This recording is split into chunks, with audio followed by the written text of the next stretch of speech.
नमस्कार विद्यार्थ्यांनो, गरुडचे क्लासेस या यूट्यूब चॅनलमध्ये तुम्हा सर्वांचे स्वागत आहे. विद्यार्थ्यांनो, आज आपण इयत्ता 4थ्या इंग्रजीच्या पुस्तकातील अ नेव्हर एंडिंग स्टोरी हा लेसन मराठीमध्ये अभ्यासणार आहोत. अतिशय गमतीशीर, मजेशीर आणि खूप छान फनी ही स्टोरी आपल्याला आज ऐकायला मिळणार आहे. व्हिडिओ स्किप न करता शेवटपर्यंत नक्कीच ऐका आणि विद्यार्थ्यांनो, माझ्याबरोबर तुम्हाला वाचायलाही शिकायचं आहे. चला, अधिक उशीर न करता आपण व्हिडिओ सुरू करतोय. अ नेव्हर एंडिंग स्टोरी म्हणजे कधीही न संपणारी गोष्ट. Listen carefully and read with me. लक्ष देऊन ऐका आणि माझ्याबरोबर वाचा.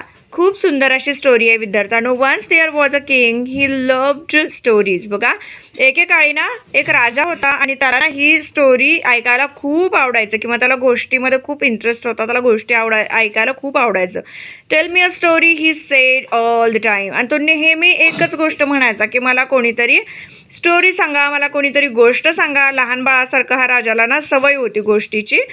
At the end of the story he said and then what happened next. बघा, आणि तो नेहमी असं म्हणायचा की ही स्टोरी आहे ना, ही गोष्ट आहे ना, कधीच न संपायला पाहिजे. Nothing this is the end said the storyteller.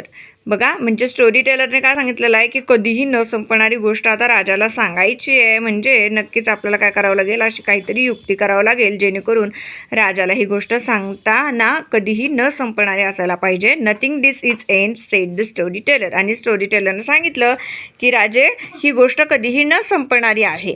बघा, tell me a story tell me a story that has no end. I want a never ending story.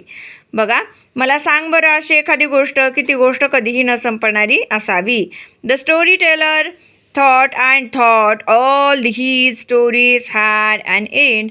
Story teller काय करतो, म्हणजे गोष्ट सांगणारा कथानक जो आहे तो काय करतो, विचार करतो आणि म्हणतो की अशी एक गोष्ट असायला पाहिजे की ती कधीच न संपणारी असायला हवी. बघा, नंतर काय होतं, he could not think of a never ending story. आणि तो विचार करतो की कधीही न संपणारी गोष्ट कशी असेल. Then he had a bright idea. He began to tell a new story. आणि त्याच्या डोक्यामध्ये ना, तेजस्वी डोक्यामध्ये एक सुंदर अशी कल्पना येते. He began to tell a new story. आणि तो नवीन एक गोष्ट तयार करतो. Once there was a king he lived in a big place. त्याने स्टोरी सांगायला सुरुवात केलेली आहे की कोणी एकेकाळी ना एक राजा एका मोठ्या अशा राजवाड्यात राहत होता. The place had a big kitchen and a big storehouse. There were a big heaps of a grains in the storehouse. There was a hole in the wall of the storehouse. मग त्याने सांगितलं की एक खूप मोठा राजा होता. त्याचा राजवाडा खूप मोठा होता. त्याचं राजवाड्याचं स्वयंपाकघरसुद्धा खूप मोठं होतं. तिथं जे स्टोअर हाऊस होतं की नाही, धान्य वगैरे साठवायचं, तर ते स्टोअर हाऊससुद्धा खूप मोठंच्या मोठं होतं. आणि त्या स्टोअर हाऊसला ना एक छोटंसं छिद्र होतं. असं त्या स्टोरी टेलरने राजाला सांगायला सुरुवात केलेली आहे. A little sparrow saw the hole. आणि एका छोट्याशा चिमणीने ते होल आहे ना पाहिलेलं आहे. And swiftly flew inside the storehouse. Then she picked a grain and flew away. आणि स्टोरी टेलरनं सांगितलं की त्या चिमणीने ना ते छिद्र पाहिलं होतं, ते होल बघितलं होतं आणि ती काय करायची, हळुवारपणे त्या छिद्रामधून आत त्या स्टोअर हाऊसमध्ये किंवा त्या गोडाऊनमध्ये जायची आणि तिथून छोटेसे काही तिला लागत असतील तेवढे धान्याचे दाणे घ्यायची आणि भुरकन उडून निघून जायची. What happened next, she said the king. बघा, नंतर काय झालं असं राजाने विचारलं. Then another sparrow saw the hole, flew in, picked a grain and flew away. नंतर काही चिमण्यांनी परत ते होल बघितलं तिच्यासोबतच्या आणि त्यांनी सुद्धा त्या होलमध्ये आतमध्ये जायला सुरुवात केली आणि धान्य घेऊन बाहेर जायला सुरुवात केली.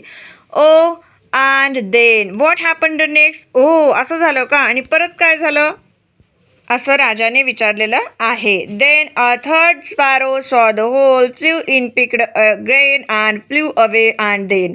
नंतर तिसऱ्या चिमणीनं सुद्धा हे छिद्र पाहिलेलं आहे आणि तिसऱ्या चिमणीनं सुद्धा त्या छिद्रातून आतमध्ये जाण्याचा प्रयत्न केलेला आहे. धान्याचे काही दाणे घेतलेले आहेत. थोडंसं धान्य घेऊन तिथून ती चिमणी भुरकन उडून गेलेली आहे. Then a fourth sparrow saw the hole. The story went and on and on like this. बघा, even now the storyteller is telling the king this story about the grains and the sparrows. If you don't believe me, you can go there and see for yourself. तर तो मग म्हणतो की अहो सरकार, राजे, ही story आजही सुरू आहे आणि तुम्हाला जर माझ्यावर विश्वास नसेल ना, तर तुम्ही जाऊन स्वतःच्या डोळ्याने पाहू शकता की ती चिमणी येते, त्या छिद्रातून आतमध्ये जाते, काही धान्याचे दाणे घेते आणि भुरकून उडून जाते.